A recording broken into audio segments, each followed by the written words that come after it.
We Ooh, live. co-host. How you doing? This is the first time we've been on in what, like about a month and a half without a Has it guest, been a without month? one of the candidates. I think it's been a couple of weeks. It's about a month because we had our first guest like August 21st, and today's the 22nd. So it's been about a month. Oh, it's been a Believe it or month. not, it might not have Yeesh. felt like it, but it's been about a month since we've Woo. been here just talking about what's happening. No It, District it, 20 it, it's candidates been a today. minute. They actually have a panel tonight. Oh, do they? District 20 has a panel Oh, that's being moderated by Alfredo of Dolphin Democrat. oh, that's Starts at 7. right. The president's councils is putting it on. So Okay. I'll see if I can drop the. Is it for everybody to watch? Yeah, anybody can watch it. You just have to have the Zoom link. I think you're supposed to register. They may be going live on some of the Democratic page Facebook Okay. pages. But Okay. yeah, they're gonna have the candidates. I don't believe all of them are gonna be there. They should try. But I know that they have a panel tonight that starts at 7. I think last night they had one. Avancé ensemble. Avancé Ensemble with the Haitian group. Yes, that was. I think who was there? I think there was only 4 or 5 of them there. Not that many. Mm-hmm. So that was, but But there was another one. So when was and so on Monday? Oh, it's been stuff going on all week because all Monday week, they were yeah. talking to the Democratic Black Caucus or something like that. Mm-hmm. That was a spicy one. It was a spicy one, and the one last night was a little spicy too. Huh? Well, you know what's good about the candidates doing these forums is that you can see how they change their positions with things. I mean, I don't know if you Should they be changing though? Should they be changing? I don't know. Should they be changing? I Because if you mean, changing, then now I got a question like, how authentic what you doing is. Because I don't know if you should be changing. Well, there was a lot of changing going on. Yeah. A lot of flip-flopping going on. And don't come for me today. Oh, that was yesterday, though. It was yesterday, yes. That was yesterday. Don't come for me. Don't come for me if you can't see the vision. Okay? You can't see the vision. Not my fault. Don't come for me today.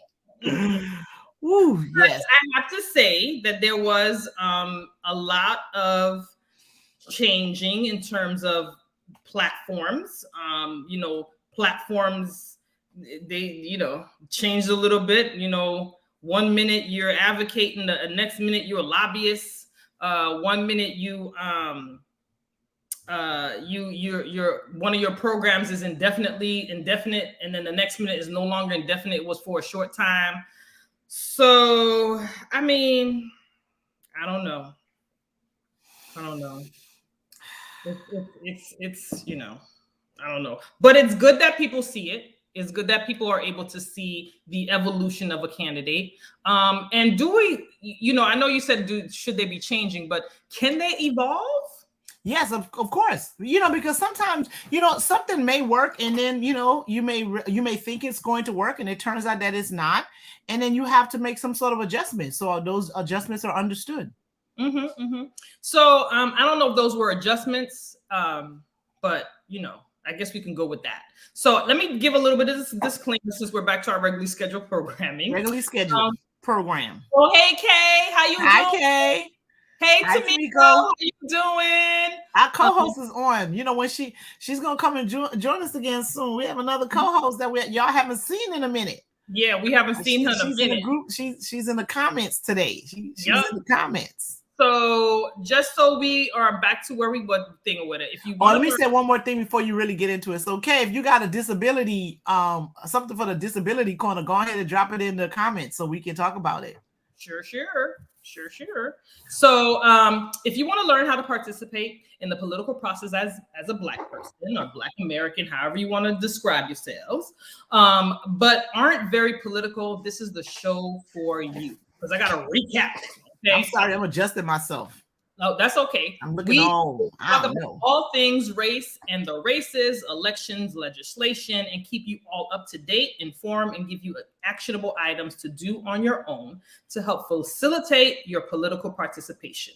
Okay, so that's the gist of our show. That's what we be doing. So let's get into a couple of That's things. what we try to do. We try. Yes. Sometimes there's passionate conversations that throw us completely off, like what's happening in Texas. We're gonna get to that, okay? But before we get to that, I want to remind everyone: come January, there will be the House and the Senate in Florida will be back in session, okay? Mm-hmm. And back in session, why we're talking about them being back in session? There is a bill called HB 11 that was filed by Representative Alex Rizzo. And if out this of where, Hialeah? Out of Hialeah, yeah, he from Miami. Is Miami Hialeah or Hialeah Miami? It's Dade County. Dade County. Okay, so he's from Dade County. So he filed this bill. If this bill passes, okay, it would be a second-degree misdemeanor charge, $500 fine, or 60 days in jail for anyone who is hindering law enforcement officers as they carry out their duties, which includes taking cell phone video. Okay. And so the hindering is a tricky part of that, right? Because you know what's hindering to you may not be hindering to me. That's a very subjective test. It is. So that's where they're going to run into some issues, because it's like hindering. Anybody hindering you, I'm making sure you don't kill this dude. That's what I'm saying. They're suggesting that you need to be 30 feet away. That's what they consider not hindering. Is that like, is 30 feet like across the street? How far is 30 feet? I would have to check to see what 30 feet kind of, I don't know. I would have to see what 30 feet look like, because I think like 30 feet with a camera phone, you can't see nothing. So yeah, they're gonna be like, that wasn't me. Your video quality is faulty. Okay. So just want you to know, and then let's think of the context, right? So you have you have 30 feet, right? And so let's say something happens with a police officer, and then your video is the one that they're using, right? Then they say, well, Your Honor, 30 feet, you can't really tell, and you can't really see. So how is he got a cousin that look like him that's also on the force? So Tamiko's asking, are they saying it's obstructive? Yeah, they're trying to say you're obstructing the officer from carrying out their duties. That's very subjective. It's going to get litigated, and they're probably going to lose on that. But the thing about what they do is like they talk about these laws. A lot of times it's all about the show of it all. You get the people all excited or whatever, like, oh, we're going to pass this law, we're going to do that. They get reelected, then we got to deal with they crazy for another 2-4 years, however long they're in that position, even though the law may end up getting overturned. But it's a lot of it is just peacocking. Political. Go through all of that. Why do we have to go through all of that? So we trying to cut that off, cut it off at the pass, which means your local elected officials, those who are representing you from the House, those who are representing you from the Senate, you need to find out who those people are, and you need to reach out to them and let them know, hey, listen, we heard about Representative Alex Rizzo's funky W, HB 11. That's not gonna fly. That's not gonna fly for us, because at the end of the day, what you all need to understand, people that look like us rely on these videos. Okay. There's many times our brothers and sisters out here that they've been helpful in a lot of cases, which if the video wasn't available, the officer might have been able to get away with violating somebody's civil rights. And it's not, I don't, it's one, this particular bill is for officers, but it's another thing. If you notice, when people start videotaping other people doing things to them, they stop. Right? No one wants, now they just, there's a level of protection, and not big protection, but enough for a person to think before they continue on with their foolery. And that goes for the same with police officers. So now they're trying to stop you from doing that. Just so you know, Representative Alex Rizzo, he's filed a bill. Not Jason Pizzo. Not Jason Pizzo. Alex. ALEXRIZO. There's no 2 Z's. There's one Z. Okay. So he's running that. So do you remember the one guy that brought in HB 90, which was the voter suppression bill? Was it HB 90? Well, it would be SB 90. That was a Senate bill. Right. Okay. So the same guy who brought in or filed the SB 90 has now filed another bill that's going to aggravate certain folks. So I don't have the number of the bill yet, but I'm gonna get it and I'll talk to you about it next time. So get this. The bill he filed, right, is for regular law enforcement not to interfere with capital law enforcement when they're being attacked.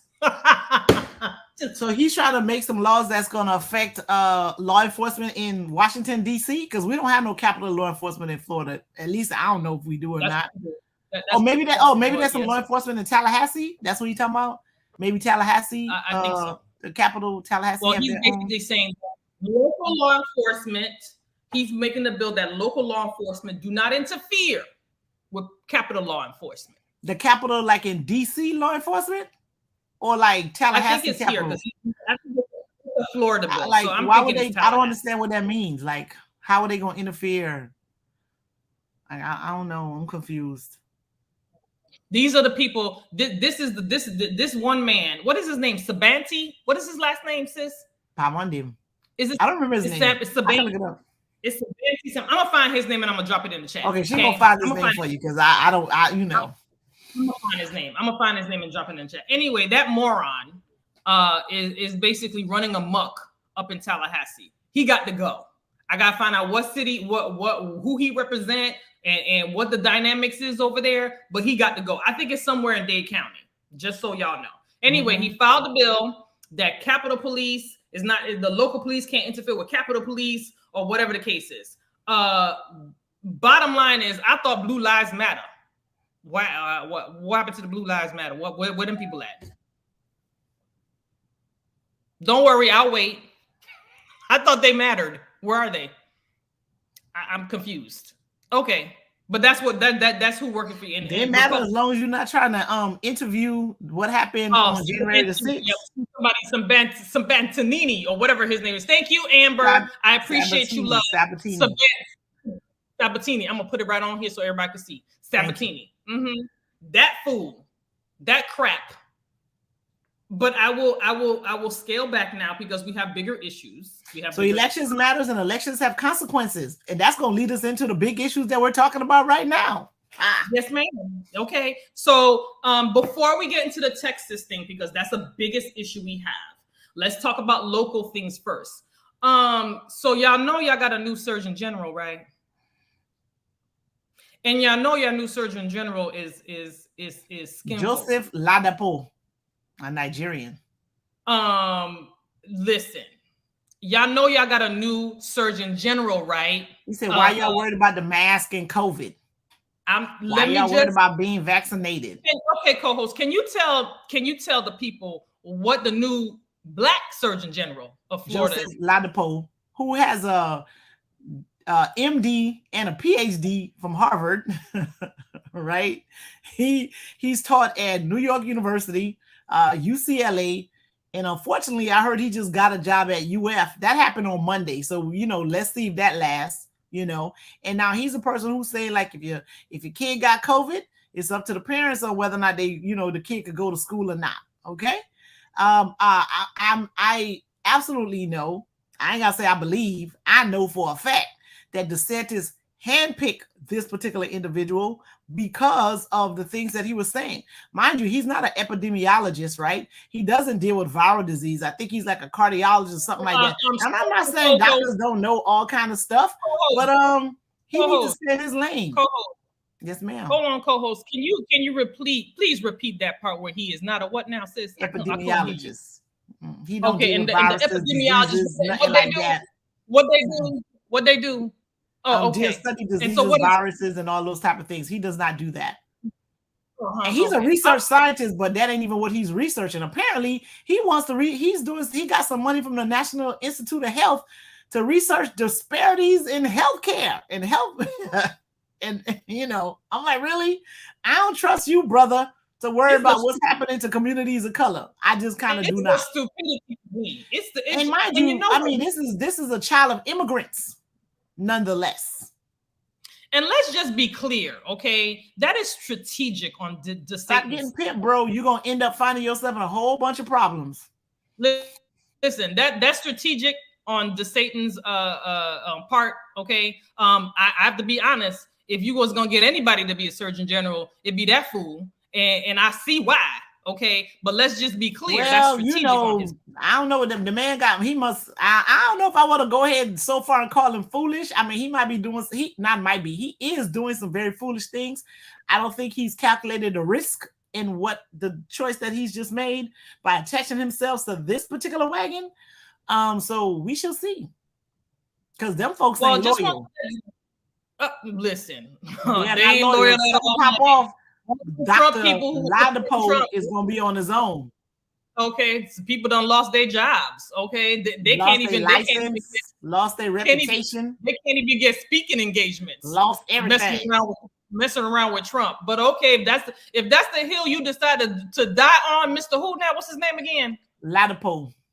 Okay, if that's the hill, but I think it's supposed to be Ladipo, and they must have messed up the spelling when they came, like they do the mini immigrants. Well, I don't care if they said Ladipo, Ladipod, Ladi whoever, Ladi Dottie. If that's the hill that you decided you want to die on, brother, then so be it. Okay, so be it. Because I'm telling you right off, not at the expense of my children that have to go to school. Let me tell you something. The first child, and God, I hope no children die, but the first child that dies, that parent is going to say, the Surgeon General said that even though my child has COVID and doesn't show any symptoms, it's my right to send them back to school and infect everybody else. That's what we're doing. Mm-hmm. So all these protocols, all these calls, these administrators been doing all this time, all that or whatever, out the window. Doesn't make sense now, because now we can just send our kids back with COVID if they want to. I guess as long as they're not coughing and sneezing, they could go back to school. If they COVID ain't obvious. DeSatan is up in 2024, people. DeSatan is up. 22, not 24, 22. Sorry. Oh, thank you. DeSatan is up in 2022. He's trying to run for president in 24. So that's why he's doing these things, because he believes that Americans like this stuff that he's talking about. The no mask. He's up in 2022. Mm-hmm. Let me tell you something. Don't let what's going on outside of Florida with Texas. So Nikki Fried and Charlie Crist, right, is running against him?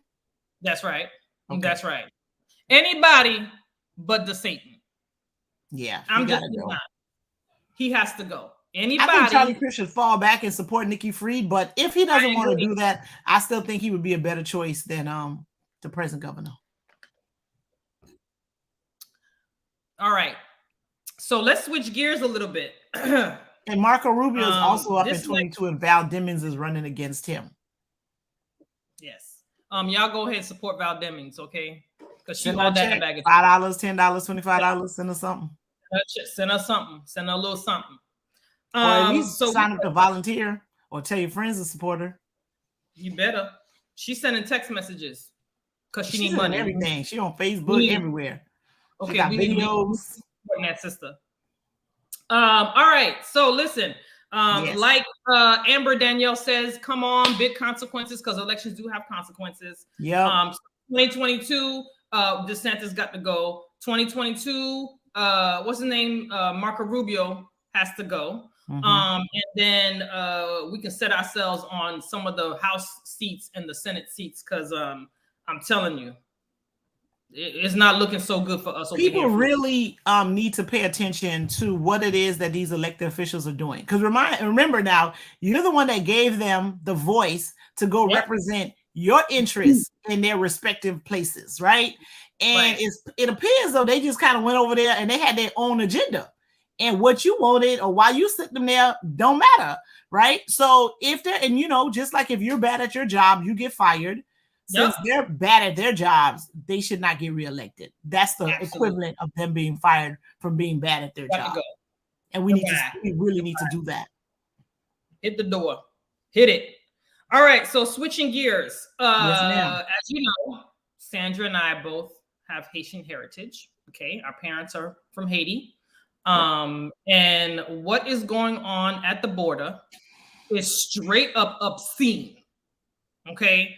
I've been calling out Biden and Harris all damn day, all yesterday. You just because I voted for you don't mean that you are above reproach. Okay? That hot mess at the Texas border with them Haitians, black people, black bodies, And y'all have the audacity to let men on horses with whips. What are we doing? You guys are going to try to say that wasn't them, that was more the state of Texas. Who is in charge? I don't want to know that. The buck stops with. I mean, the immigration part is a federal issue, but those things are happening in Texas. So I guess Abbott was like, we can go and try to handle and manage this situation. And I think they did a very poor job of it. And the administration should have intervened and not allow what we saw happen, because some of the images that I saw were extremely triggering, right, for a lot of folks. And the fact that they don't seem to care like how this is affecting Black people is problematic, you know. And it's one of those things where things happen, we're triggered, and then we got to still go to work. We got to still act like everything's okay. And I mean, at what point do we say no to this, right? And the fact that, you know, a lot of, you know, especially as, you know, Democrat super voters that are always going to be down for the party or whatever, you know, it's very few issues where I said, you know what, it don't matter, I'm voting Democrat all the way.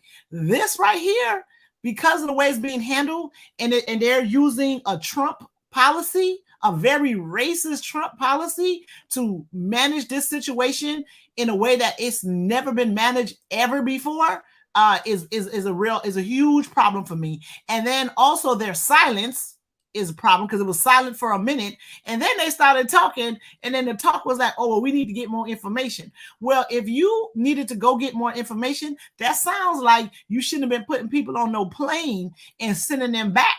Right? You should have had enough information in order for you to make that particular decision. Okay. So you want to give more background on what it is that, you know, how it is that they're doing this? Because I don't want to spend the whole time talking.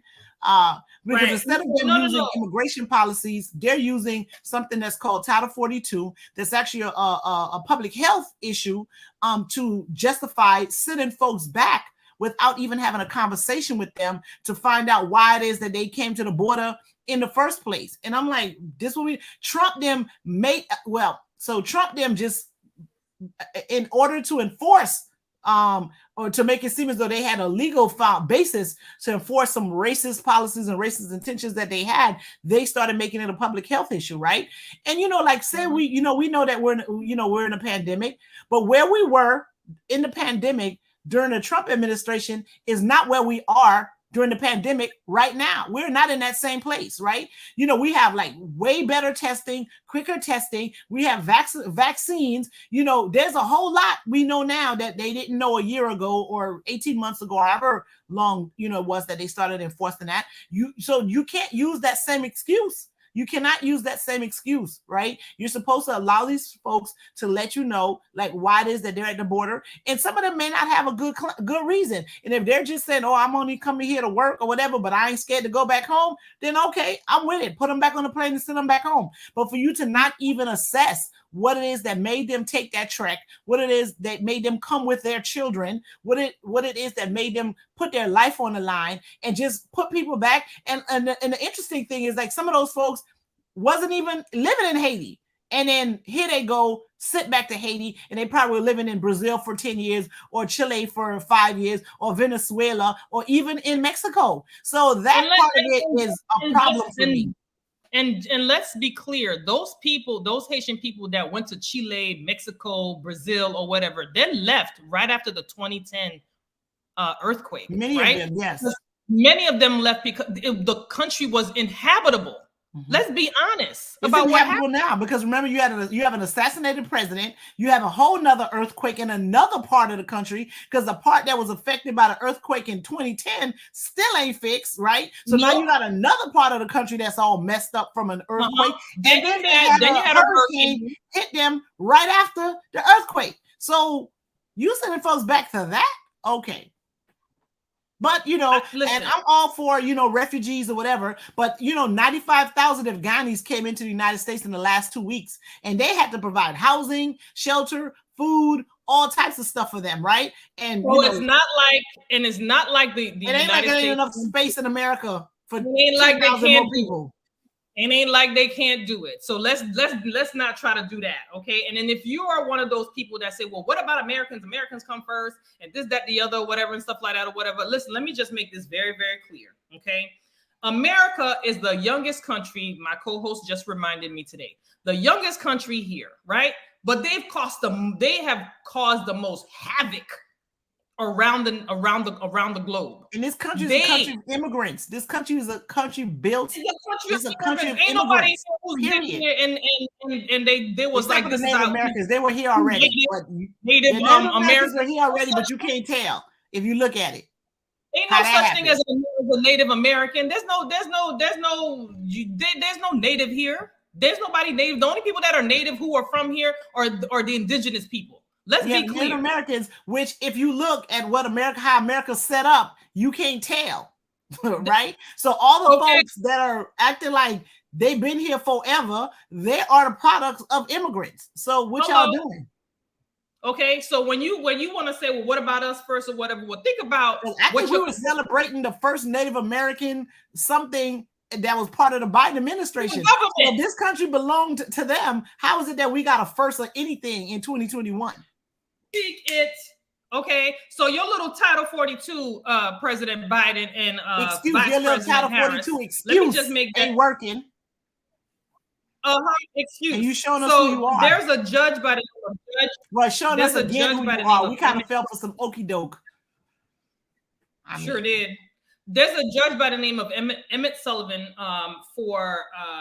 who blocked this Title 42, basically giving the administration 15 days, 14 days to get their stuff together. But now it stops them from using Title 42. However, it doesn't stop them from deporting single adults, but it stops them from for families, right? So a mom and a baby, or a husband and wife, and it's a family, or a dad and a baby, right? But my irritation is the Biden and the Harris administration have been virtually silent. And what I mean by virtually silent, not these half-ass press conference they've been kicking out, not that, because that's trash. Okay, these half-ass things that they've been putting out, they have said nothing. I want someone to come out. I want Biden or Harris, one of them, to come out and say, hey, we realize this thing is disgusting and it's trash. We're going to stop deporting people. We're going to figure out what's going on with these people and make sure we send back who we supposed to send back and we keep people who we supposed to keep. Mm-hmm. That's what should be happening. The fact that they still packing flights and sending people illegally because these acting people like it ain't going on. Because I think Biden was talking today, but he was talking about COVID or something. I'm like, bro, you got a whole nother problem in your face. Okay, but I mean, he ain't trying to get reelected, so I guess he don't care. Mind you, this affects the African Americans that he thanked when he won. Mm-hmm. Okay, this affects us because we came out in droves for you, and what have you been doing? Basically, slapping us in the face with foolery. Yeah, I am sick of it. It is the most disgusting and disturbing thing I've seen. I told my co-host yesterday that I had a horrible day because I just couldn't get those images out of my head. It's beyond me how this administration doesn't see a problem with what's going on. Yeah, no, it's extremely disheartening. And I was having a conversation about it, and I understand it. I'm an attorney, so I can look at things from both perspectives and stuff like that. And I could have made some arguments for like why they may not want to have all these folks come in, because if they just let them all in, then tomorrow it'll be another 15,000 people. I kind of get that. I don't like the way they're doing it because the way they're doing it is extremely disingenuous. But then I saw that photo of this officer on horseback with a whip, and yeah. And we have video where you can hear what the officer is saying. The officer says to one of them, "This is why your country is shit, because you're using your women to come into the country. This is why your country is shit, because you're using your women."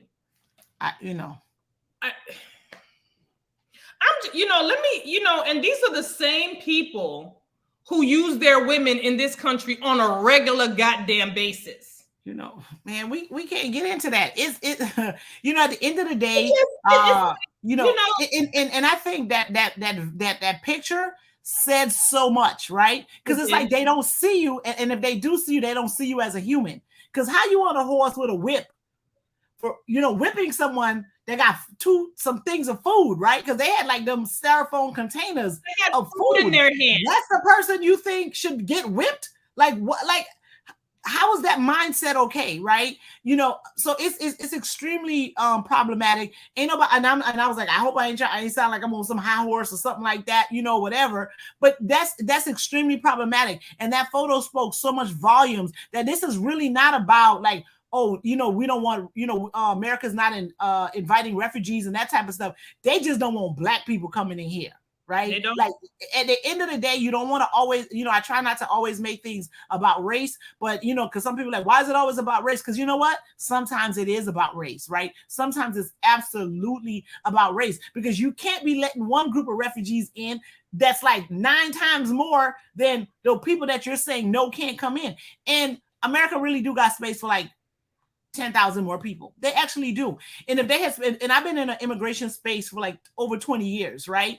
And had they taken a moment to speak to these folks, they would have realized that them people got a phone number of a friend, a cousin, a relative, or somebody that they would have been able to go to, right? So they weren't going to become no sort of financial burden on the United States. You understand? And mind you, this is also a country that got like 8 million jobs that they can't get people to fill. Right? So, you know, if you say you want to bring them in for labor, fine, do that. Because you got 8 million jobs that y'all complaining people don't want to fill. Mind you, this summer we did a little bit of a road trip. I'm in Tennessee.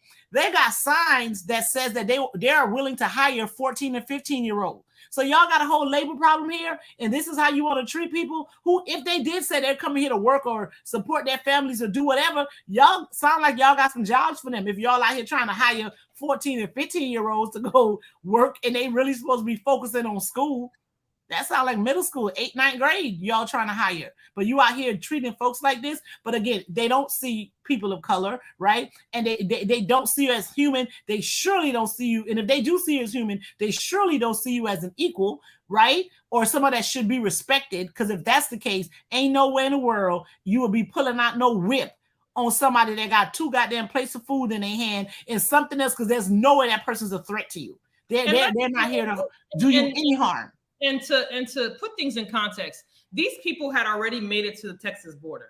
They had to go back over to the Mexican border to get food to feed their families because they wasn't giving them anything over there on the They ain't asked for none. They didn't ask them to feed them.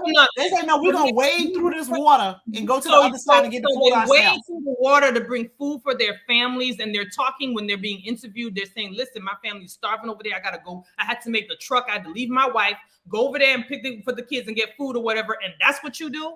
You say that our country ain't shit because we use our women when this man is literally going to get food to feed his wife and his family. That's what you do. That's what you do. And we supposed to watch this, right? Black people in America are supposed to watch this and not feel nothing.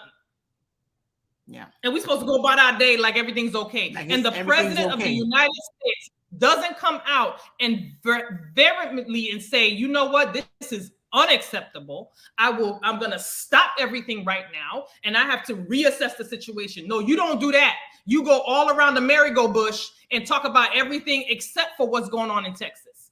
That's my problem. Biden, that's my problem. Miss Harris. Yeah, he apologized for the crime bill. He apologized for the crime bill. I don't know if he's going to be around to apologize for this one because he's wrong on this. I'm sorry. I didn't mean to. Go ahead. Say that again because I don't think they heard you. I said, his whole campaign was talking about how he was sorry about the crime bill. But you turn around 10 months later and you allow these people to mistreat people like that on camera? On camera? Dude, you are not above reproach. We can criticize you for what you're doing. Just because we voted for you don't mean that you're above reproach. This is straight up bullshit. I'm sorry. I have to say it. You got to call a spade a spade. You've done everything these past few days. Biden, Joe Biden, Kamala Harris, You both have done so many things all the past few days and not have once come out and said, you know what, we stopping this because this is out of control. The minute you saw these people were whipping them people, you should have been like, oh, stop the deportation. We need to figure this out. Y'all need to move away. Let's figure how we're gonna make sure we do it in a humane way. And then you have the audacity to have your press secretary say, well, she needs to find more context. She need more information. Bitch, you not watching the same thing we watching? Okay, that's like the third curse word. I understand that you're upset. That's like the third curse word. Watching. Are you not seeing the same thing we seeing? And then in your statement, you was like, well, I don't know, there could be any excuse or whatever. Okay, so what do you need to see? Is you not seeing the same thing we seeing? Do you not see these people mistreating these people? And then you talk about I'm telling you, and I'm one of those people, like, you know what I mean? Like, don't expose the dirty laundry. You know what I'm saying? That's family business. Let's talk about it in the house. But this right here, nah, so, nah, like no sir, no ma'am. No, Miss Jenny, purely on blast, or whatever her name is. Even if old Joe, you know, he kind of, he is who he is. All right, but Kamala, you the child of immigrants too. You understand what I'm saying? They might have came with visas, but they weren't born here. You should kind of understand what's going on. You know, AKA, come on now, sis. Come on, Kamala. We expect a little bit more from you. You was pimping that black card a whole lot while you was trying to run.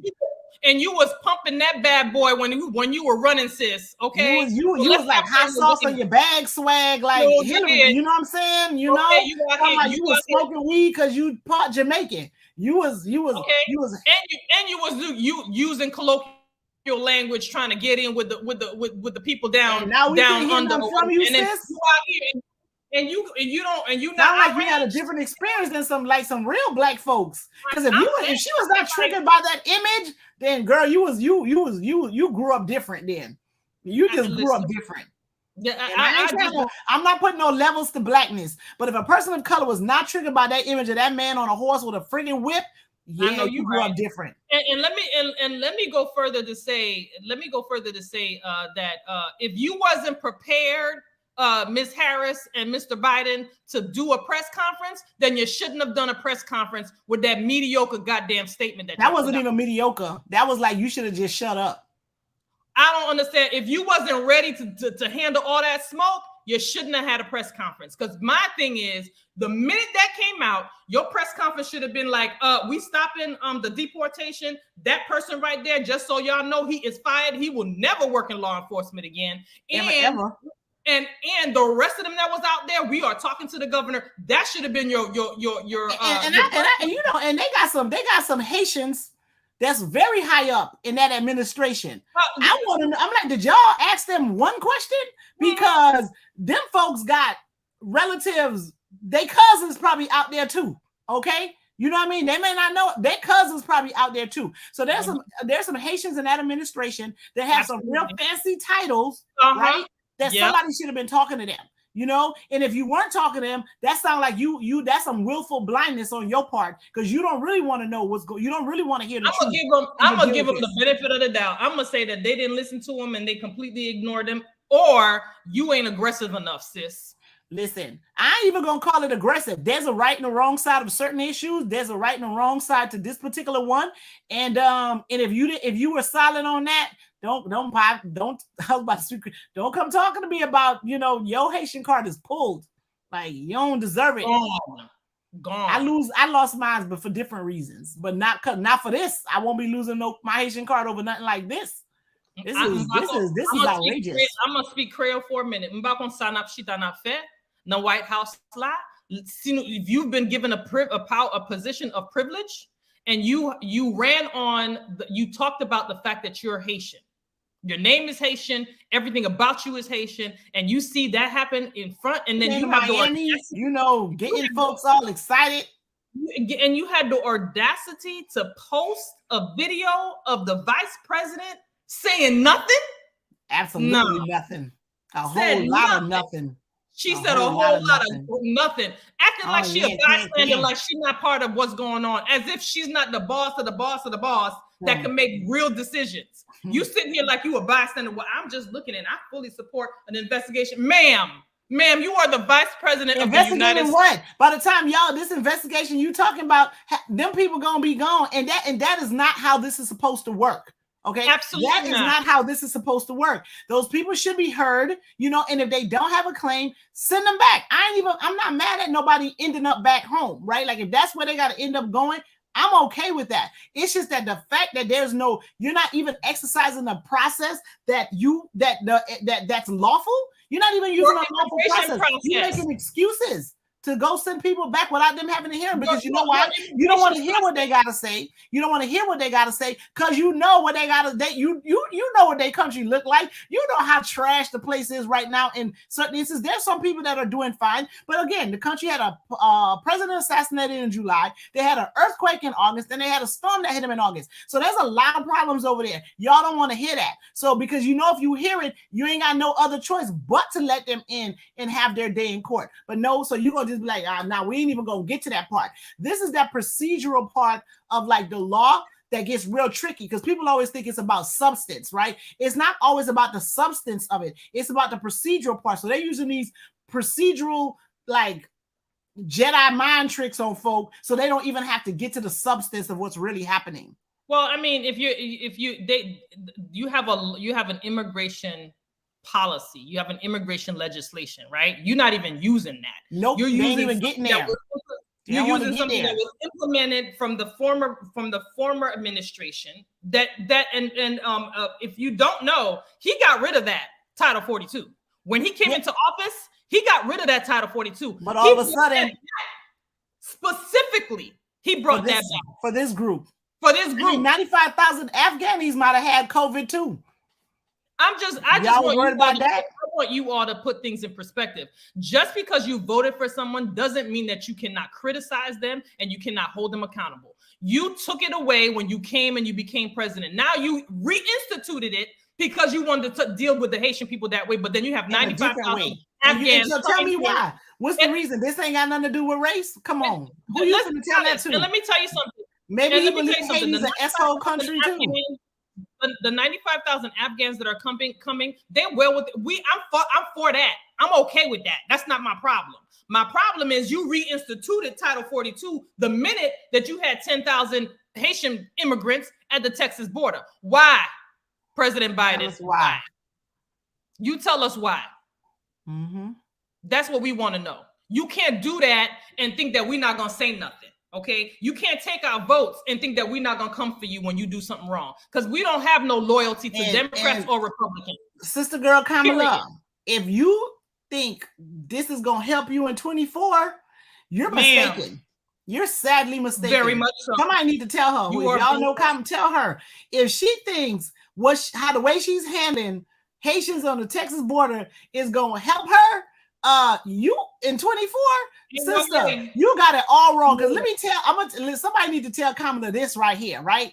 Them 79 million votes that the former president got, I think about 40 million of them was because they ain't want you in office, Kamala Harris, okay? They ain't want you a heartbeat away from the presidency. So I don't know who you think you catering to by dealing this, because all you doing is alienating the folks that truly supported you. Understand that you are not gonna get none of them 55% to come on to be on your team because you about to mistreat black people. Understand that, Miss Harris. And understand this, Miss Harris. VP Harris. Sorry, I mean I do want to. I am in the mood to be a little disrespectful, but okay I'm gonna go ahead and call you VP Harris. If you think what you're doing is gonna help you in 24, you are mistaken. And let's add up. Let me up the ante, VP Harris. Just so you know, Black women 100% voted for you. Okay, you need to understand that Black women who are mamas do not look at this lightly, because there was an article that came out that co-host talked about where women gave birth at the Texas border. Can you please tell an American kid? They didn't deliver the kid in Mexico. They delivered the kid in Texas, and they sent that woman back to the camp. Are you serious? With her newborn. With her newborn. That's what we do. That's what's going on in the border. Yeah, that can't never be okay. So President Biden, Vice President Kamala Harris, This ain't just helping so you in 24. y'all need to do. This is the buck stop with you people, with y'all. It's bucks. I don't care about your Immigration is a federal issue, staff. not a state I one. don't care. I don't care about your chief of staff. I don't care about your press secretary. I don't care about nobody. The buck stop with you two. And if you all can come out with a joint statement and stop the deportation, guess what? 2024 don't look good. Nope. And I'm telling you, whoever another Democrat need to run against her because she ain't winning. She's gonna lose. Okay, she gonna lose in 24. So another Democrat, no deference to her on this right here. Go ahead and run against her because she gonna lose on this one. And I'm telling you, this is unacceptable. This is 2021. We're not in these pictures and these. If that didn't trigger any black person, then they lied to you. Because what we saw the other day, different. Okay, you just raised different. Maybe you was raising one of them. That was like, I keep talking. That is slavery 101. I'm so sorry. That's I'm okay. Like maybe you was raising one of them colorblind houses or something like that. But that picture was a whole problem. Yeah. That was a whole problem. Slavery 101. That's what that was. Slavery 101. If you're not triggered by that, and then for you to make excuses and say you need more context before you could talk about it, you know what? You know what? Huh. Yeah, okay. 2024 around the corner. Okay. Oh, so we missed. I think they said that Marie Wilson and Dottie Joseph did a press conference on the Capitol because they're a lot of the the Florida elected officials are in Tallahassee for committee week, and so apparently they did a press conference. So I'm gonna have to go and check that out and see what they said on that issue of Haiti. But well, I'm pretty sure they share our sentiments because our country has been through so much, and to even conceivably think of being deported back to a country that is so disabled, government, the environment, and riddled with gangs, and for you in good conscience, you could not send those people over there. In good conscience, you cannot send those people over there with babies, children. Unacceptable. And that Biden and Harris administration should be shamed. Shame on y'all. Shame on y'all. Okay. Some information for people who need rental assistance. There's still a website called it's called www.ourflorida.com, and it is run by the Florida Department of Children and Families. Which is foolish to me, but okay. No, they're the ones who know how to say no. They know how to not give you a benefit if you need it. Well, after all is said and done, Florida will be receiving $1.56 billion of money that needs to be dispersed for rental assistance. This will go for all those people who had to stop paying rent during the pandemic. I would urge you and suggest that you go there. Landlords and renters both can apply. And so if you're doing rent to own, or not even rent to own, rent by owner, you can tell the owner that they can apply as well. So you can get that information covered. Listen, they've only dispersed 2%. I think that number went up to 4% the last time I checked. There's $280 million, and they've only dispersed between 4 and 5% of that money.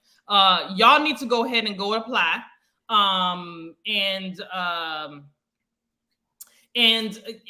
get in where you fit in, because it's sitting there. Okay.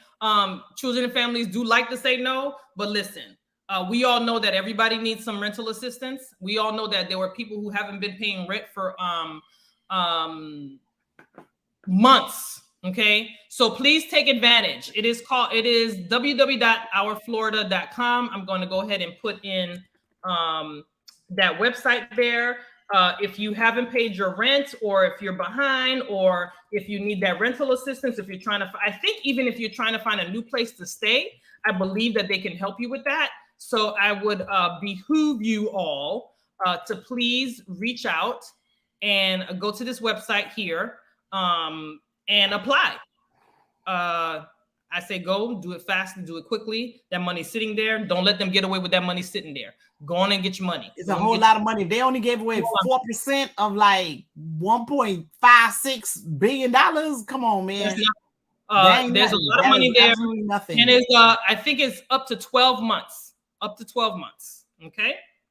So Reverend Dowling is in the chat, and he said he wants to come on and give us his thoughts about what. Interested. So I dropped the link in the chat, and so we're gonna add him to hear what he has to say. Yes, he's in the studio. All right, we see you. Let's go ahead and add him. Let's do it. Add him to the stream. Okay. Hey, how are you? If I were any better, I would be twins. How you doing today? Good. We're good. We're like a little heated. We're like triggered around here. I've been a little triggered myself too over what I have been seeing going on at the border, and I agree wholeheartedly. We know what this is about. This is, if we don't learn from history, we're bound to repeat it. And this is a repetition of history. We have been stopping our Haitian brothers and sisters at whatever border we can find. This time it's Texas, but generally it's Florida. And this has been a problem for the United States, and frankly, a scar on the soul of our nation, that we continue to treat people who, and I have, I'm from West Palm Beach, and I've spent most of my life in South Florida. And so some of the most hardworking people I know are my Haitian brothers and sisters. I used to work many years ago, I'm going to tell you a story. I used to be Chuck E. Cheese. Don't tell nobody. That's a secret between me and y'all. And I worked at the pizza parlor, and I would dance in the Chuck E. Cheese outfit, but I also had to wash dishes. And my Haitian brothers were back there washing dishes with me. And they were some of the hardest working people. I mean, always on time, worked hard, loved their families. And I don't understand why we as Americans have this notion of once we get into the country, we got to shut the door. Whatever happened to, I've been asked this immigration question before, and I always fall on this idea of give me your tired and your poor. Your huddled masses yearning to breathe free, the wretched refuse of your teeming shores, send them to me. I lift my lamp beside the golden door. It's good for everybody else, but not good for Haitians and not good for Black people. And so there is a double standard that we don't want to address that is a problem. And, I heard you mentioning the vice president and her lack of courage on this position from your perspective. And what I would say is that, when people show you who they are, you ought to believe them. And your friends need to stick with you through thick and thin. And at what point do we get tired of being the political people of the night, if you will? It's okay. I can hang with you at night, but I don't want nobody to see you with me, in the middle of the day. And so we have this sort of secret relationship. At what point does that stop? Right. And do we say, the African-American community and just people in the African diaspora, whether they are Haitian or Caribbean or Jamaican, they deserve as much access to the American dream as everybody else. And until we do that, we've got a problem. Absolutely. It's absolutely true. And again, I'm one of those ones like, when during the election cycle last year in 2020, I ain't want nobody saying nothing bad about them Democrats. I was like, listen, because we got to get this person out, right? So people just like, no, I defended Joe Biden. I defended Kamala Harris because she does have a track record that would make, Black people think she don't like Black people, right? In California, that's like, Kamala Harris is the police. It was a whole bunch of Black folks that didn't want to vote for her because she was locking folks up with three strikes and all different types of stuff, right? But I was like, listen, we got a bigger fight to fight because, even if you're deciding on choosing between the lesser of the two evils, the last president he absolutely had to go, right? Because I was on the record of saying like, I would vote for a Muppet before I voted for him. So I was with that energy and I didn't want to hear, and I'm going to admit it. I'm admit it. I didn't want to hear anybody criticize either Biden or Harris at that time because I think we had a big of agenda that we needed to get 45 out of office, right? But now you in it, and then they also made a lot of promises, right? They're like, yo, we're gonna do this, we're gonna be different. And when he came out with when he was building his staff and who he was hiring, I mean, it was like he got sisters everywhere, Indians, Native Americans. I mean, he had the Rainbow Coalition over there, right? So he was giving you the impression that he was about to do some Rainbow Coalition type stuff, right? So now you have an opportunity to really show us who you are. It's no showboating, no peacocking, none of this. Show us who you really are. This was your test. This was your test, and you absolutely failed it. So much so that you're gonna go use a racist Trump policy to justify doing something. Because if you were just following regular immigration law, you ain't need to go there. This would not have happened if they were following immigration law. But you're gonna go dig up a Trump policy to do this, and then you want people to support you. I'm not standing next to my cheating husband during the press conference. I'm gonna just let you know. I ain't gonna be that wife, right? So this is that moment where no, I am not standing next to these folks as they do something that's just so wrong. Well, let me just say that, and you talking about I just want to interject that a Trump policy that you did away with when you got into office. Just want to preface that. Just want to make sure everybody understands that you did do away with and you brought it back. Just because we didn't have, Go ahead, Reverend. We didn't have all these Haitians at the border. That's why we bought it back. We didn't have all these Haitians at the border. And if my challenge with our policy is that we're not truthful with people. I mean, if that's what it is, just say what it is. Tell the truth, shame the devil, let the chips fall where they may. You mentioned the Democrats, and I am a Democrat. I have worked for Democrats all of my life. There is an event this evening, for example. There is a group of Democratic clubs. Yeah. And I received an invitation, about mid-July, inviting me to this event, and where they say, well, you have to reach a certain criteria in order to be invited. You have to have raised at least $25,000. I did, check.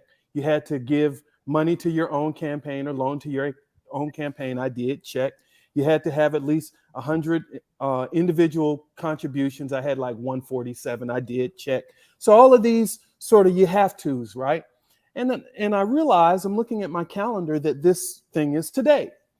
And so I called because I don't have a link. And I spoke to a very nice gentleman with the Coconut Creek Club. And he said, Mr. Dowling, I regret to inform you that you're not invited. Essentially, you're not invited. And I said, well, I read the criteria and so forth. And he said, yeah, but you didn't have the number of contributors. I said, no, yes, I did. I went to the FEC reports because I put my FEC reports on my own website. I want you to go see it. I ain't got nothing to hide. And I said, well, I count 147. You said you had to have them by August 31st, and I had them by then. And he basically said, I think you would be great, but the powers that be met, and you ain't invited. So I said, okay. And so then I had the opportunity. Someone said, well, you should call and reach out to a young lady who, interestingly enough, has the same name that has become sort of synonymous with craziness. And so I call her up. And Karen? Okay. I call her up. And she, I said, hey, I had the opportunity to meet you at the 4th of July barbecue. And she says, well, I talked to a lot of people. I'm thinking, oh, okay. And I recall. I know who you're talking about. Okay, go ahead. And I said, well, we talked about your child and your child's relationship to the congressman. I told you how the congressman was like a dad to me. We had a really sort of, I thought, meaningful conversation. It was a good conversation. She says, yeah, well, and okay, well, I explained the issue. She says, well, you didn't meet the criteria. I said, well, with all due respect, I looked at the numbers and that's not true. And she said, well, you didn't have the number of contributors. I looked, I said, yes, ma'am, I've got, by the date. And she said, well, I disagree. And I'm thinking, how you disagree with numbers? With the paperwork. with the math. And then said something very interesting. Well, I have watched the other debates and I have watched the other forums, and you're very good. And you've got enough exposure. And when she said, you've got enough exposure, I said, okay, I see what this is about. Now, this is the second time. This happened to me again last week. Last week, there was a event, there was a forum last Friday, which happened to be my anniversary, it's my 16th anniversary. But there was a forum last Friday in which they had it both virtually and live. And again, it was the same thing. And I picked up the phone, and this time I spoke to a gentleman by the name of Steve. And he's the president of this group. And he says, well, you know, we're going to go with the top six. I said, by what measure are you measuring this? Because I'd like to know. There are no polls. There are no credible polls. Oh, but people talk about polls all the time. I want to see some polls too. There ain't no credible polls. I want to see some polls. I keep hearing about all these polls, and I haven't seen them nowhere. Correct, because if there were, Google had all the answers. I looked it up. I can't find none. That's because they don't exist. And so he proceeds to tell me. He said he basically got down to it. He said, "Well, I've made some calls into all of my friends, and we don't know you, and so we don't think that you have a chance to win." And so I thanked him for his time. And I asked him a question, which again has no bearing on the premises. I'll make my statement by saying that. And I said, can I ask you a question? I said, no, never mind, because it doesn't have any bearing. He says, no, ask. I said, how old are you, young brother? Because this was a young brother. How old are you, young brother? He says, well, see, there we go. I said, no, I said, never mind. And you insisted that I ask. He said, yeah, that's true. He says, well, I'm 22. I said, yeah, it figures. Because I realized, with all due respect, that there are things that I did not know at 22 that I knew at 42. And the difference was the time and the experience in between the two. And it struck me that this was a gentleman I was talking about who did not know the district because, see, I know the district. I've lived in different parts of the district. I'm from one part of the district. I live in another part of the district. I've served out in the Glades, and I've been doing this for years. I've studied the numbers. I know the precincts. I know my odds. I'm not crazy. This isn't some sort of quixotic episode that some crazy guy in his house in Miramar decided he was going to go on. I've got a legitimate shot at winning. Now, this is the second time in a row I've been told, well, you've had enough exposure. Now that begs the question, why is that? So I'll stop talking. All right. Now I hear you, and I know both of the forums that you're talking about, yeah. And I know the people you're talking Not about, invited. right? And I won't comment, but you know, sometimes it's because we opened it up to everybody. We actually ended up reaching out to the Republicans. And I think Narnique said one of them called us back, but then had some. They had some. What they had like no, they emailed requirements or something. They had some conditions on the conversation. So they emailed back saying, "Well, we need a phone number so we could talk." So I sent them a number for them to talk. Ain't nobody called me. So I mean, the thing is, I saw the last, and I don't know which forums you're talking about. We know what both of what he's talking about. We know the forums. What am I saying that's so offensive? We know the people that's not true. Right. I'm still waiting on the polls because I need to find out. I want to see the polls. I do too because I want to know. Polls don't. I want to throw my vote away. I want to see the polls. Then may I just make a suggestion, and to everyone who has the privilege of listening tonight, and let me just thank you, because I'd rather be here with y'all anyway. Talking about issues that matter. I got an invitation to that meeting at 7. So I didn't get one. She told me I ain't on no panel, but I got an invitation. I'm like one of the presidents of the club, so I'm gonna be at that meeting. I'm gonna see what they talk about over there. Wow.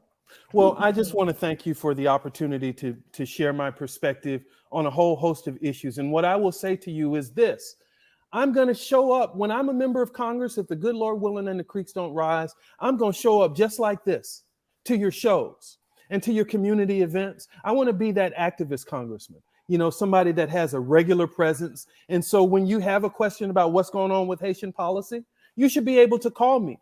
You should be able to say, we need Mr. Dowling on the show next week, because there's nobody that busy that you can't take time to talk to the people you're supposed to represent.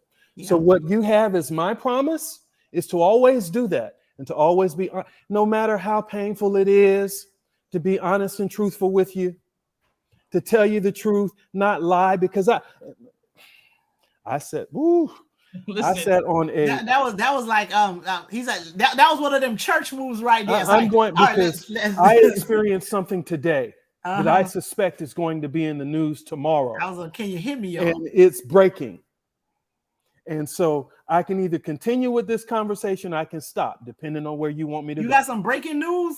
Well, break it, honey. Break it. News. Let me break just that say news on this. Race of the Races. I was on a, this is not necessarily private knowledge, because I was on a interview today for an endorsement by the Sun Sentinel newspaper.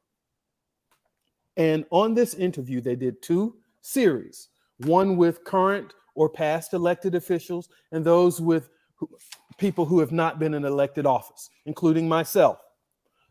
In this meeting was 2 or 3 members of the Sun Sentinel, to include the editor of the, or the director of the opinion page, Mr. Bousquet, to include Mr. Sweeney, who is like a deputy editor, myself, Miss Sheila Sherfulis McCormick, Mr. Emmanuel Morrell, and Mr. Phil Jackson. And we had a very spirited, lively discussion.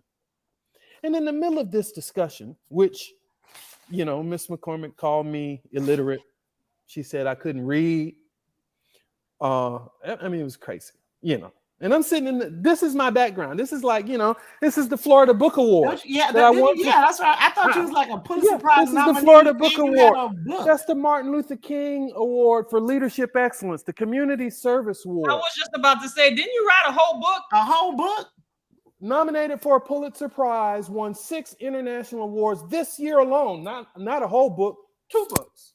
So my point is, in the middle of the conversation, Mr. Morrell dropped a bomb on us, in which he said, and these are his words, not mine, and I would suggest that you get from him and this is an I quote? Is this an I quote?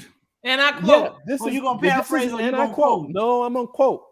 Okay. I received a call on Sunday from a gentleman claiming to be the father of Miss Sherfulis McCormick, in which I'm paraphrasing now. By the time Mr. Morrell was off the call, he felt threatened. He used that word. He felt as if he was in danger. He used those words. And so much so, and there were 2 phone calls. He even gave us a phone number. He called out the phone number. I wrote it down. The press asked some questions. They asked some questions. And so he says, I felt in danger. It was over 2 phone calls in which my staff and I listened. It was so, he says, I've been a federal investigator for 30 years, and I'm not trying to give any more exposure to any of my opponents. Elvin Dowling for Congress, number 2 on your ballot, number 1 in your heart. But with that being said, he said, you know, I've been a federal investigator for 30 years, and I've investigated the mob. These are his words, not mine. I've never felt in danger before now, to the point where I called the FBI. I called the FBI. I alerted them. My staff believed that it was enough of a concern to call the Federal Bureau of Investigation, to which I did. This was today. This man said this today. To which they stopped everything. I mean, this whole conversation went way left. Remember, Dowling is going to be transparent with you. I'm going to tell you what's going on. And so with that, the reporter stopped the question and they asked Miss McCormick, "Is that your daddy phone number?" They asked that. First they asked, "Do you know anything about this?" First she said no. Then she said, well, there was an event, and she proceeded to describe this event. Apparently there was some sort of ministers meeting conference in which she was at. It was apparently a Haitian community event. Mr. Morrell, I believe, so he has said, is also of Haitian descent. I believe Ms. Sherfulis McCormick may be of Haitian descent. They should be in this conversation, really. Shouldn't be me. Be that as it may.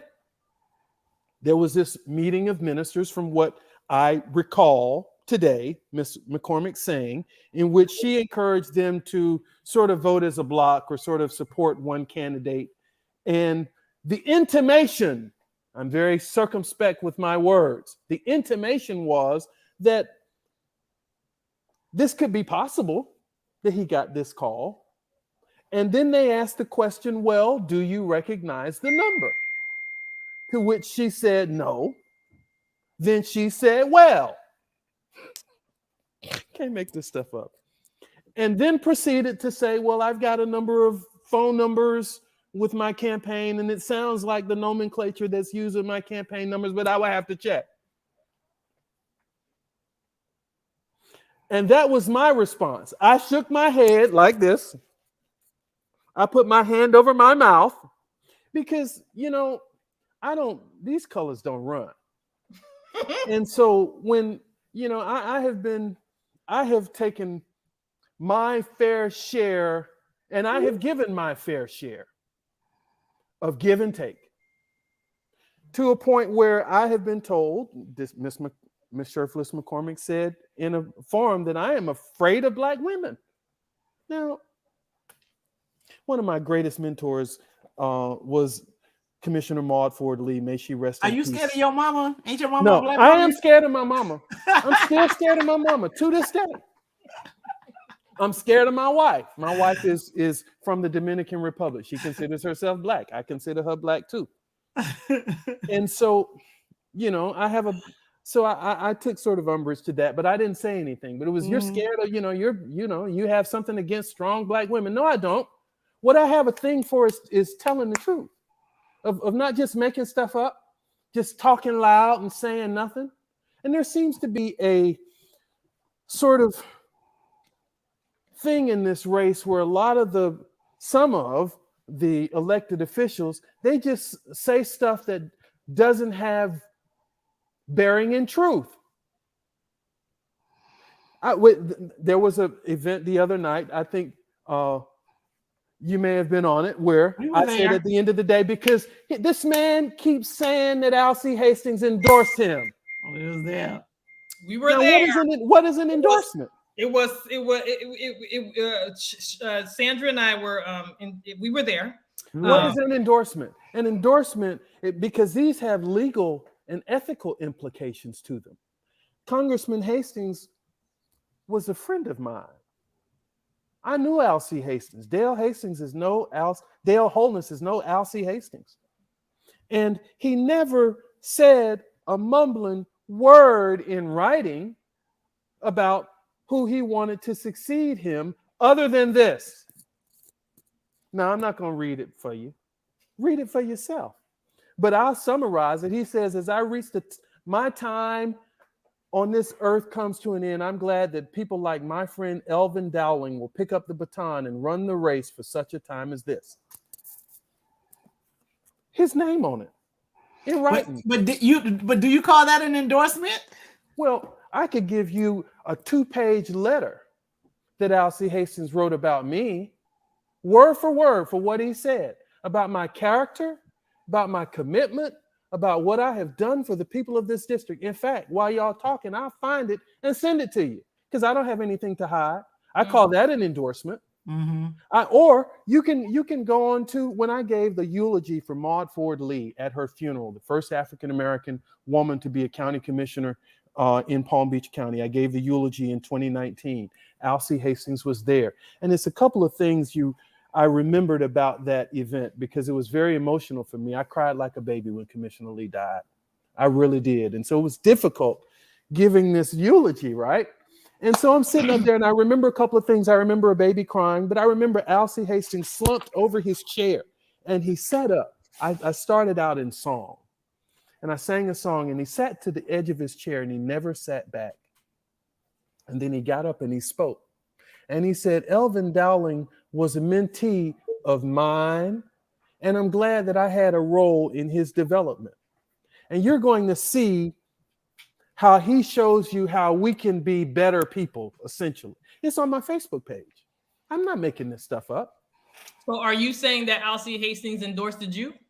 No, what I'm saying is that Alcee Hastings did not endorse anybody to my knowledge. Okay. But what I'm also saying is that in a book and in all kinds of other stuff, Alcee Hastings let the world know what he thought about Elvin Dowling. And to me, that's the most important. Mm-hmm, mm-hmm. So I have questions. All right. Mm-hmm. During this just one question. During this bombshell mm-hmm. of information, did candidate Morrell sound? Was he upset? Yeah, he was pissed. Okay. He should have been. But at any point, did the other candidate admit that she was familiar with that number, or was she? No, Does she have to investigate? No, she got to further investigate. First she said no. Then she said something to the effect of, "Well, my campaign has numbers that sound like that," and we got a lot of numbers, so it's possible. Now, I have no reason to. Mr. Morrell is a man of God. Mr. Morrell said that somebody who identified himself as her father. Correct. Now, and he described him, and this is the same. I have a gentleman that I met who introduced himself to me as her father on 2 separate occasions. Once was at an event, something acres. It was a food event. It was one of the first. It was the first one of these we ever had, first forum we ever had. Mm-hmm. And also at a forum in Tamarack, the same individual. And he came up to me and he said to me, "If my daughter wasn't running for Congress, I'd vote for you." And I said, and she was less than 3 feet away. And he said it loud and laughed about it. And I said to him, "Well, it's a secret ballot. You ain't got to tell nobody." And so what I would say to everybody listening to me, you can listen, if you support Perry Thurston or Emmanuel Morrell or Sheila Sherfulis McCormick or whoever, you can support those people. Just vote for me. Vote for your best interest. Support them all you want to. Just vote for me. Wow. So she didn't seem like she was bothered by it, right? That I would be speculating on her frame of reference or thought. I can't speculate on that. So what did Sun Sentinel say? They said they're going to put that information out there too? Well, I don't know if they're going to put it out there or not, but it seems newsworthy to me. And so we're clear. I gave them a quote for attribution because I'm not hiding anything. And the quote that I gave them for attribution, because I followed up, because to me, it was concerning. If it's concerning enough for Mr. Morrell to call the FBI, then it's concerning enough for me to tell the press what I think. Mm-hmm. And what I said was the same quote. I met Mr. Morrell, or a gentleman who described himself as, the father and blah, blah, blah. And he said he would vote for me. And he told me that twice. And he laughed. And I told him to vote for me. And as far as I know, he was as pleasant as you could be. Because how often do people whose kids are running for Congress say, "Were it not for them, I'd vote for you"? You sitting there shaking your head. Well, we do appreciate the exclusive. Okay. I am always open. I'm always available. Feel free. My phone has been ringing off the hook since we've been on the call. I'm always available.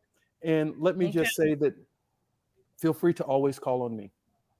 Well, thank you for coming. Thanks for stating your position on, what's happening in Haiti. It's definitely front of mind today. And there needs to be some sort of involvement, and we need to know that somebody's going to really stand on the right side of this issue. Kamala, I don't know if you're part of if you're part of the D9, but if you know somebody that know her, get her a message and tell her she need to get this right, as she's jeopardizing 2024 for sure. Folks are upset about the response. We are. We do appreciate you. Thank you so much for coming. Thank you so much for coming on and hanging with us for a little bit. You're always welcome here. And so we'll be back again next week, but you're always welcome to come and pop in and stuff like that. Since nobody want to talk to you, we always want to talk. No, they want to. We want to talk to him. They said he getting too much exposure, but we'll give you some more exposure. And I appreciate that. So let me just say, Dowling for the people. Number 2 on your ballot, number 1 in your heart. Thank y'all very much. For him, Narnie. Yes, Dowling for the people. All right. Yeah, we're gonna put it in the chat, and it'll be on the video, and folks will see it. Outstanding. Thank you so much. But Sun Sentinel hasn't said who they endorsed yet, right? That was for the endorsement. The Sun Sentinel endorsement? That was for the endorsement. And the way she damn near cussed those folk out, I'd be surprised. She cussed them out too. You didn't say that part. Yeah, because we didn't really go into it. You said it was time to leave, so it was time for me to go. I shouldn't say that. She cussed the people out. No. Let me be clear. Let me be clear. That's not true. That's not true. And so when I use that, I'm using, for those who may not know, an African-American colloquialism that sort of says that you stood your ground, right? That you let it be known. And she let it be known that she was unpleased with their reporting and how that She believed that they had come against Black women, and that it was an assault on Black women. And she said that every Black woman she talked to was offended by their coverage of her. And I thought to myself, well, she ain't talked to the ones I didn't talk to, but whatever. So, yeah. Yeah. So, yeah. So, yeah. So, yeah. She's, yeah. Listen. Did she tell him not to come for her today? Did she say not to? Don't come for me today. If you can't see the vision, don't come for her. Well, listen. I appreciate anyone who feels concerned enough for their own personal safety to speak up and to speak out, and I applaud that. And in all seriousness, I encourage anyone who has ever felt belittled or not felt as if they've been included or straight up threatened to don't keep it to yourself. Tell somebody, and know that there are people who are going to support you in that. Absolutely. All right. Absolutely. Well, dowlingforthepeople.com. He is going to be on number 2 on your ballot, but number 1 in your heart. That's right. So you and know all of his FEC filings are on his website. Yes, that's right. And he doesn't have any. Yes, there's some people who got 11 or 9, 10. That haven't been filing, but Mr. Dowling has been filing his FEC. And only one of 3 candidates to qualify by petition, because everybody tried, or at least most of them. So let's not forget about that too, because they was all out there knocking on people's doors, but only 3 people did it, and Elvin Dowling was the first. So if you vote for me, I can win. That's right. All right. Well, it was a pleasure again, Reverend. Thank you so much for coming. We appreciate you, and we will leave your banner up there for the remainder of our show. Take care, everybody. All right. Thank you so much. Have a good one. Good one. Bye-bye. Girl. Bacone. I don't know. Now we got to talk to Mr. Morale. Shoo. I got to invite him back. Message. We got to invite him back. So wait, Mr. Morale was so He's the man who investigated the mob. Called the FBI because he was basically threatened by someone who identified themselves as Sheila's dad, Sheila Sheffless McCormick. Good grief. Petite. Msezi. Besoin te pour m'boire. Tellement msezi. Let me speak in English. I'm sorry. I said I'm in shock, so I need some tea to drink. Did you think he was going to say that when he came on here? No, ma'am. No, ma'am. No, ma'am. I did not think the man was going to say that another candidate had to call the FBI because one of their candidates' daddy threatened them. Might have threatened them. And you know what makes it worse is that they're both Haitian. That's what makes it worse. Like, you don't need to be, oh man. Oh, the daddy, Swagoo said he thinks he's in Haiti. That must be the daddy. I guess. The daddy must think he's in Haiti. That intimidation works. I guess so. I mean, Stephanie, you want to, well, we don't want to take too long. I was going to say the link is on. The link is on the chat if you want to hop on. But if you don't want to hop on, that's okay too. But girl, what is going on? And what's this about not letting him go to the forum and all that other stuff? And I want to know I want to see who's there. Yeah, who did they invite? And how can you send an invite and then snatch it back? Ugh, it's just a whole hot mess. I'm asking. Can you please ask? Because I asked. I don't send the text, but I don't know. Maybe he's at that forum and he won't be able to answer. But I sent the message. Who I need to know if this is true. That's not cool. Well, he said who he spoke to. You said who he spoke to. Okay. Stephanie said we'll want her on there. We're gonna do a FaceTime. Yeah, we'll do a FaceTime afterwards. But all right, folks, thank you so much for hanging out with us. Today was just a whole hot day. And we were gonna talk about how candidates, we talked a little bit about it in the beginning, about how candidates behave differently depending on what forum they're on.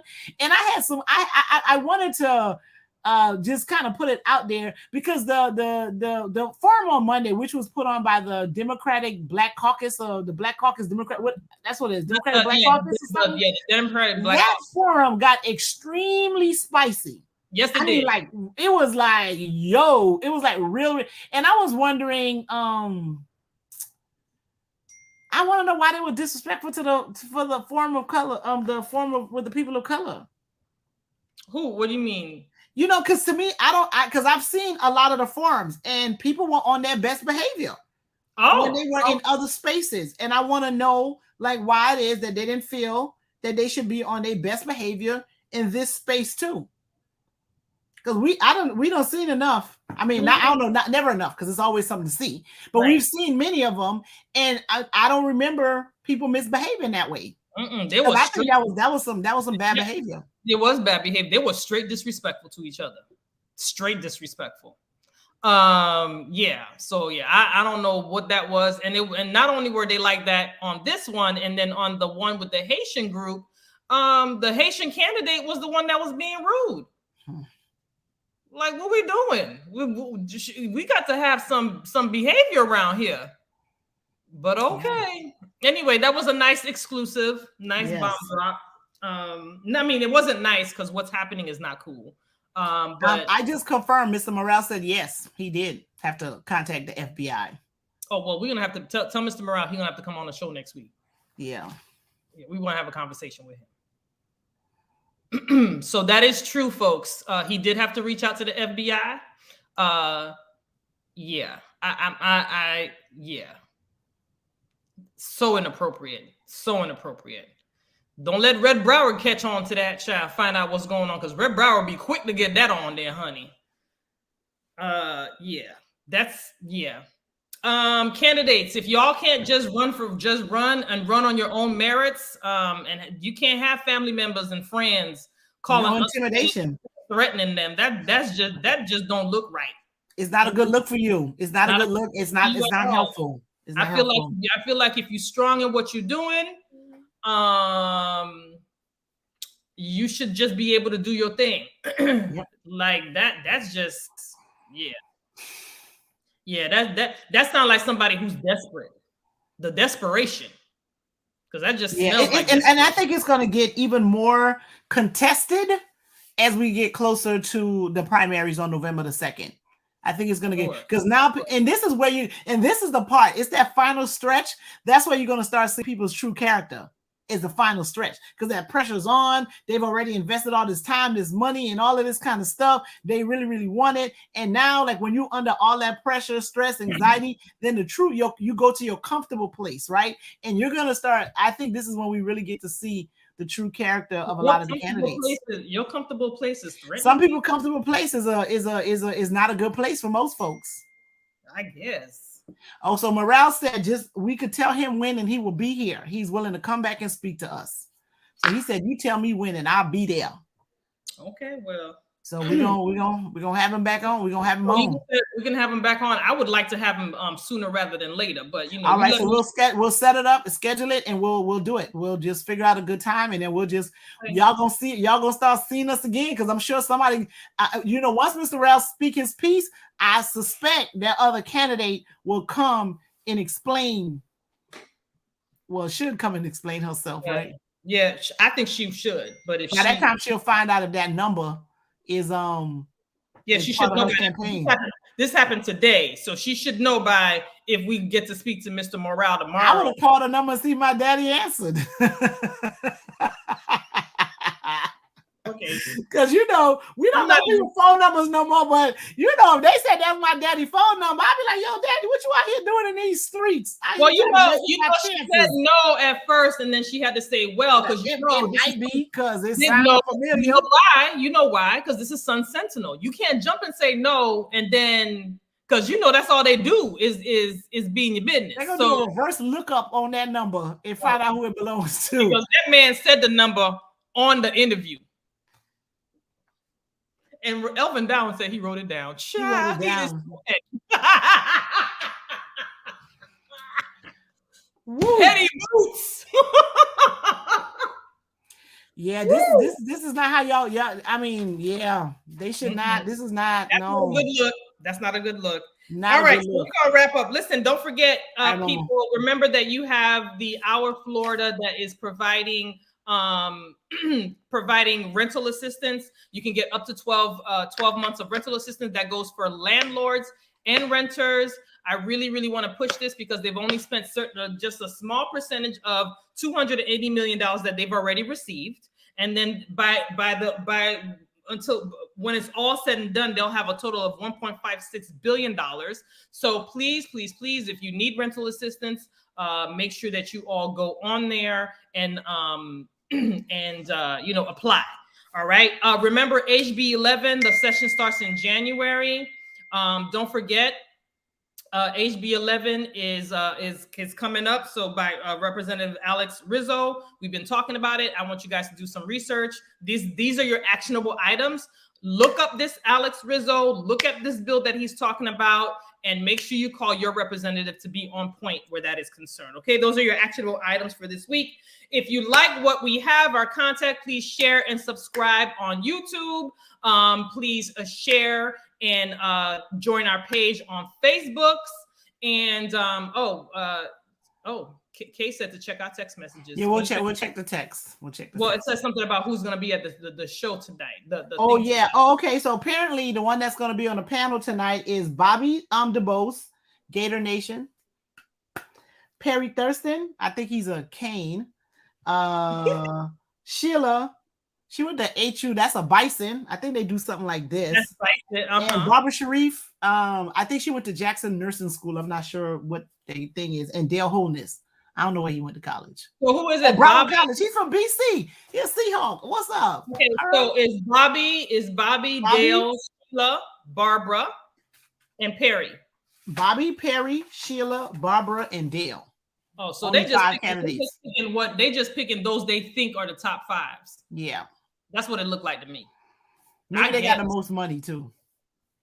I listen. Maybe those. I think those are the top fundraisers.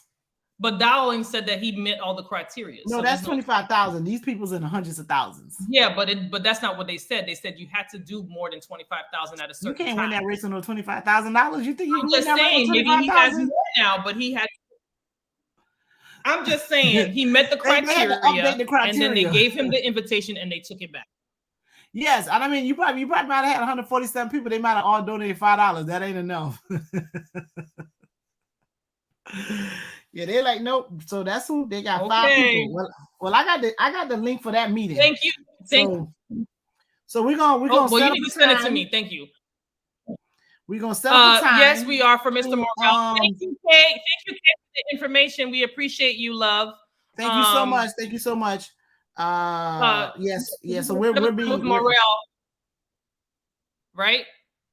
Yeah. So I'm gonna tell him we're gonna reach out to him tomorrow. Yep. Sound like a plan. Okay. All right, guys. So good night, folks. Elections matters. Elections have consequences. Pay attention to what these candidates are saying. Make sure you send the right person there. DeSantis got to go. Marco Rubio got to go for real in 22. All right. Listen, reach out to your representatives, your House representatives, and your senators. Let them know what you're happy about. Tell them that Biden administration need to get themselves together because we don't like what's going on, and they better fix that up quick. Okay. Quick. Make sure you do that. Reach out to your representatives and even call the White House. You can still send messages to your president. He works for you. Okay. And I want to call out Karine Jean-Pierre. What are you doing?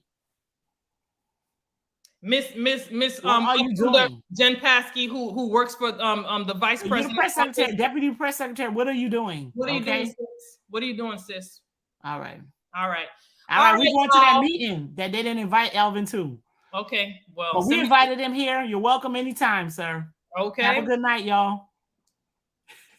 Good night.